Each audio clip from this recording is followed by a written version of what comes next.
All right, here we go, Lesson 5 for Unit 9, the Holocaust and the Development of the Post-War World. We need to understand several of the decisions that were made in some significant meetings between the big three on the Allied side. The big three are FDR, Churchill, and Stalin, and how they contribute to the conditions of the post-war world, the beginnings of our Cold War. Fortunately, in World War II, scissors beats paper. Good luck for us. Casablanca Conference, January 14th, 1943. FDR and Churchill meet to declare an unconditional surrender for all the enemies. No details to be agreed upon when you choose to surrender. It's just surrender on our terms. In 1943, there's also a Moscow Conference. The Soviets agree also to enter the war against Japan after Germany is defeated. They do so in August of 1945, invading Manchuria that had been held by the Japanese since 1931.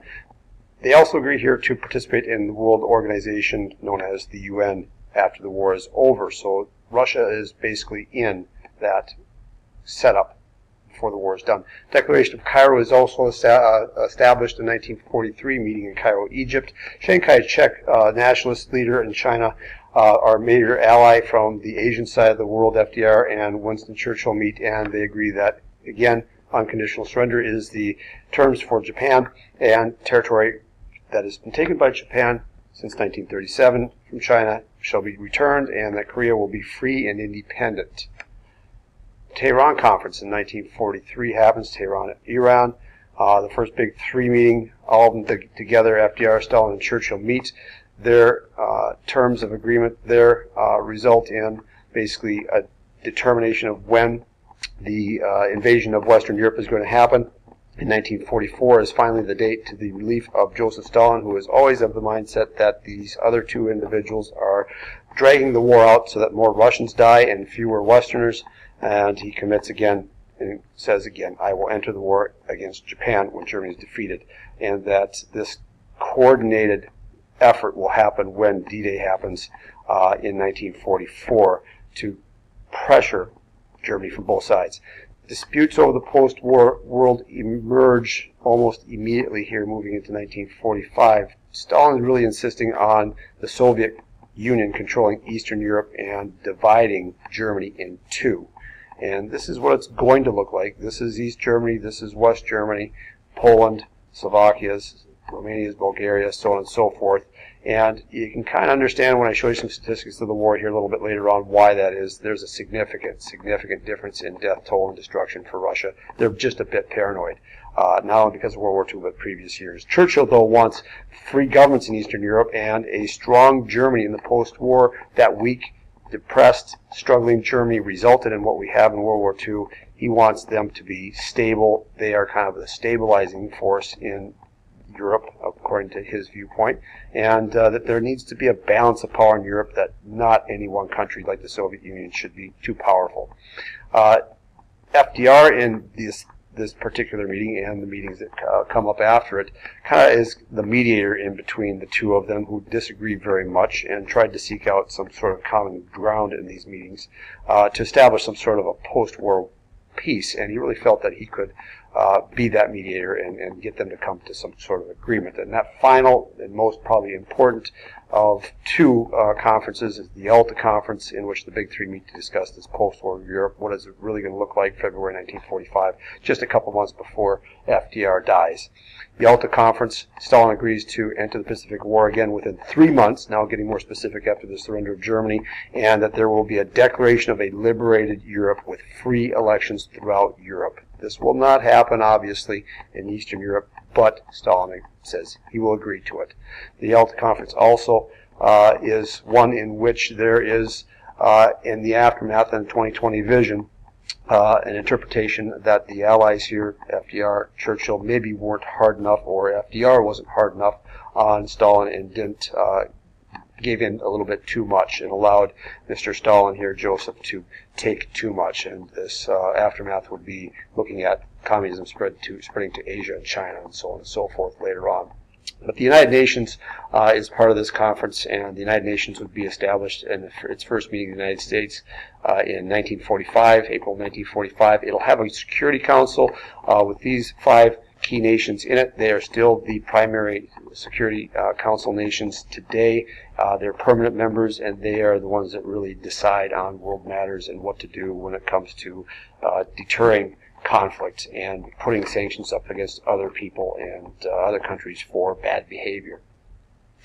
This conference also significantly changes the map of Europe. It divides Germany into 4 occupied zones, the Allies here being in the Western zone, and Britain, France, and the United States dividing it up into 3, with the Soviet Union encircling completely the city of Berlin, which itself also is divided into 4 zones. It is a city surrounded by communism. And those zones, and besides those 4 zones of Germany, the actual city of Berlin will be divided into a western zone of the Allies and an eastern zone controlled by the Soviets. Poland, in this agreement at the Yalta Conference, would have established a coalition government of communist and non-communist representatives and leaders within it, and they would be allowed to have democratic elections there. And the USSR would also be allowed to keep its pre-1939 territory in this agreement. Despite this, these agreements that are made, the agreements and the alliance really starts to break down very quickly by the middle and the end of 1945. And they start to disagree on most issues. The Potsdam Declaration and the Potsdam Conference, in which we have Truman and the Allies meeting again. Now it's Attlee, and it is Britain, and it is Stalin in that meeting. Truman and the Allies demanded unconditional surrender for Japan or face the total utter destruction of Japan's islands. It's at this meeting that the testing of that first atomic bomb was found out by Truman, and Truman feels pretty happy and giddy about that they have something that can end the war, I guess you might say. And Stalin actually even knows that this is the case by this time already as well. There were spies in the United States amongst us at that time that had given him some of that information. So he wasn't that shocked when it came about. And so it is at this conference that Truman says, go ahead, drop the atomic bomb, and we end the war. This conference also set up the conditions under which Germany would be treated in the post-war time period. They agreed that there's going to be some war crimes trial, demilitarization of Germany, a denazification, and a hunt for Nazis and German officials and leaders that are responsible for the Holocaust and for war crimes, and basically trying to deprogram everything that had happened here in the re-education and brainwashing programs under the Nazis, under Hitler. Democratization of Europe was a key as well, and then also reparations being able to be taken from each zone from Germany in order to pay for some losses to a certain degree, but nothing like what was established in World War I. The aftermath of the war, massive casualties, about 30 million Europeans lost their homeland, 60% of them German, and were relocated. It's far worse than after World War I. And so the stress of the war, the economic stress, the human suffering after the war is very much a big concern in the after-war time period. How do we prevent that into turning into something worse or bad again is a major issue here, and we'll talk about that in our next unit in terms of some plans and programs to rebuild Europe and also rebuild Japan. But the death toll here, you can see, is quite significant. The key country I'd really like you to focus on here is the Soviet Union. The vast numbers lost here. Just not even comparable to everyone else. You can see perhaps why, and this will help you understand why the Soviet Union is so very paranoid and Stalin is so very much solidly decided that he has to have Eastern Europe and has to maintain control over Eastern Europe. Military deaths by country, again, you can see with the Soviet Union, look at it a different way in a pie form. The United States comparably suffers very little at home. It's a good life at home during the war. And there is not any suffering at all compared to what had happened everywhere else, other than the loss of individual humans in the families throughout the country. The second part of this is the Holocaust and the impact of the Holocaust on Jews and other groups, and how did the United States respond to this? What was our role? What do we know? Holocaust deaths are kind of seen here in this pie chart here as well, in various numbers. Of all different types of groups and for different parts of different countries. The Holocaust, again, in terms of the Jewish question that was brought up and established in Nazi Germany by Hitler. One of the things that comes up is, what did the United States know about the Holocaust, and what was our response to it? There's a significant amount of information available today that says we did know that the Holocaust was going on to varying degrees during the war, to pretty strong degrees probably by the midpoint of the war, and that even Congress had passed some resolutions. It's not a law, it's not an act, but a statement saying that we are urging the British to go ahead and open up a place called Palestine, which is Israel today, that was a colony and controlled by Britain since World War I, to Jews fleeing Hitler. And the United States State Department really kind of blocked any U.S. Involvement in helping out with this situation, and the United States government didn't pay a lot of attention to the situation going there, at least respond to it actually existing during the war. There is a good amount of nativist response to the Holocaust during the war. There is bias toward Europe's Jews before and during the war. There's a strong Americanism that we talked about in the 1920s that continued into the 1940s, and a strong anti-Semitism that is there. There's a strong set of anti-immigration laws that we had talked about before, for example, the National Origins Act, and many of these Jews coming from Eastern and Southern Europe, as we talked about before. But despite the fact that these laws did set up quotas, and in terms of Germans who were Jewish coming to the United States, 40% of that quota was unfilled in the years that you see there, 1933 to 1945. And so there is room within the quota system.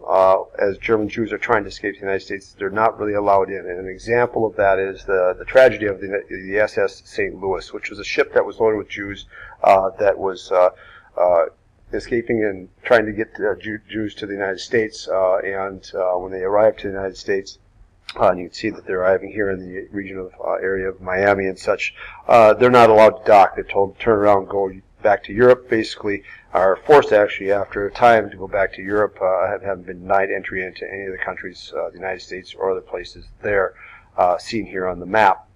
And many later die in Nazi camps. And once the war had begun, rescue for them is pretty much next to impossible. If you want to know more about that, you can take a look at the Jewish Virtual Library and take a look at that story in particular. But that's a story that came out afterward is fairly significant. So there was a good deal of criticism for U.S. actions during the war. The United States did see that those camps were there. Some argue that we should have bombed them, and people at the time were arguing we should have bombed the railways into Auschwitz and the death camps. There were some proposed plans for that, but the United States Air Force refused to do it to conserve air power and air support during the D-Day invasion, which was coming up for 1944. Again, they're building up for that for several years leading up to 1944. And the United States, Germany, and the Soviet Poland, Eastern Europe armed forces, when they march into those regions, the Soviets get into Eastern Europe, and the United States into Germany, they discover and liberate numerous concentration camps, and time after time repeatedly see the same conditions. If you want to take a pretty quick look at a good clip of maybe that reenacted, very well you could look on YouTube for a clip called by the band from a HBO series called The Band of Brothers, and just type in Liberation, Band of Brothers Liberation clip, and you would find it. Significant records of the Holocaust. The Germans were very fastidious and dedicated to keeping track of what they did and recording what they did. This was supposed to be something that was going to be reflected on in history and admired for what they did for cleansing the world of inhuman people. It was very well documented by especially American soldiers coming into the camps and what happened there, and types of tortures and such, so on and so forth. Here we see General Eisenhower, Supreme Commander of Allied forces in Europe, touring some of those camps himself. And of course, we're fairly well informed, I hope, of what happened there and the systematic destruction of human lives that went on during that war. So the Potsdam Conference did decide on this process of cleansing Germany and hunting Nazi war crime criminals, Holocaust criminals down. What goes on throughout the world as they flee to especially places in Central and South America, and it's still once in a while you hear about some of these individuals being tracked down, or they're still on the hunt for them here yet today. And so with this hunt and collecting up some of these former leaders that are still around and alive, we have a series of trials called the Nuremberg trials, called Nuremberg for this town in Germany called Nuremberg, Germany. So at these Nuremberg trials in Nuremberg, Germany, we have 22 top Nazis that are tried there by the Allies, given various sentences, life in prison, hung, so on and so forth. But again, this hunt for war criminals is still something that you hear about in the news here yet today. But again, the Cold Wars really begin here toward the end of 1945. The alliance was really not one of ideologies. It was one of alliance of necessity, a common enemy between the two. The Stalin and the communists were condemned by the West for their communism and their brutality, and for being a part of the war. That has to come back and being a part of the beginning of things. And the Soviets, of course, denounce the West as imperialists and land grabbers and controllers of people and property and resources through political and economic means, and that they have the answer to bring economic equality and fairness in the world. And they're the answer to things. The fate of Eastern Europe, again, is this. These countries will be established with puppet regimes, puppet governments controlled by Stalin, financed, supported economically by the Soviet Union, so they're very reliant on the Soviet Union. And they're basically Stalin's big buffer zone against some other invasion and big war from the West. The death and dying will happen here. He promises free elections there, but of course it doesn't really happen. And because Stalin doesn't leave, they're very wary that the West is very wary that perhaps he's going to try and expand it to other places. And we'll see that this spread of communism seems to be really still happening. And again, Germany's in 4 zones. The Soviets wish for a weak Germany. Britain and the United States want an economically strong Germany with democracy. And of course, this isn't something that Stalin is interested in over here as well at all. And you might say the city of Berlin, with it being divided in half, the Western Allies in the western half of the city is a bit like a cancer and a sore spot for him. He would like that completely gone. So by the time we have the war being done and ended, we've got this rivalry really going to start heating up very fast into the Cold War. It's a war in which we have no shooting, but there's lots of threats and there's a lot of fear-mongering going on. And we have 2 superpowers in the world, and that is what you see there. So things do start happening after the war. We have revolutions popping up. The war is about democracy and freedom. The colonies of the imperial powers start to break away in the years coming up, India being the most notable, and you know about Gandhi. They want their independence. These colonies also had people from them fighting for the Allies and for Britain. They were involved in the war, just like they were also involved in World War I. And World War II also kind of breaks down these Western Allied countries, Britain economically as well, and they can't just necessarily hold on to them anymore. And one of the more significant revolutions here will be the one that's going to start here very quickly in 1954, a revolution that's going to start in Indochina, today known as Vietnam. Communist forces will be in the northern half, and Western Allied forces will be there, very much like Korea, and the nationalists supporting things down here. And the nationalists in China also trying to maintain their existence.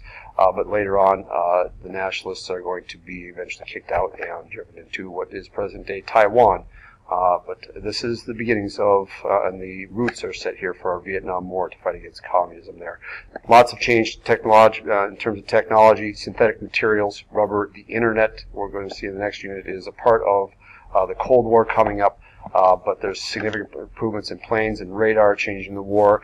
Our jets and rocket systems that we have, NASA today, is a result of our capture of German scientists and rocket scientists that the Germans had employed to build their V-1 and V-2 rockets in the rocket program. The Soviets got some of them too, and so the space race and the competition to go to high-speed rocketry is something that is derived from World War II and the scientists and capabilities of the Germans at that time. And computers are developed in the United States for the war effort to really do very fast and massive numbers of complex computations to make sure that we have weapons that fire accurately. And the first computer is known as ENIAC. It filled up an entire room. And I'm pretty sure one of our phones is many, many times more powerful than it was by a long shot. So this is lesson 5. We have, of course, our atomic age here at this point in time. The war seems to be done, but the threat of something even greater is hanging around and over everybody's head. And here's your essential question once again. So wrap it up there with that, and we'll get ready for our exam here next time we meet. Good night.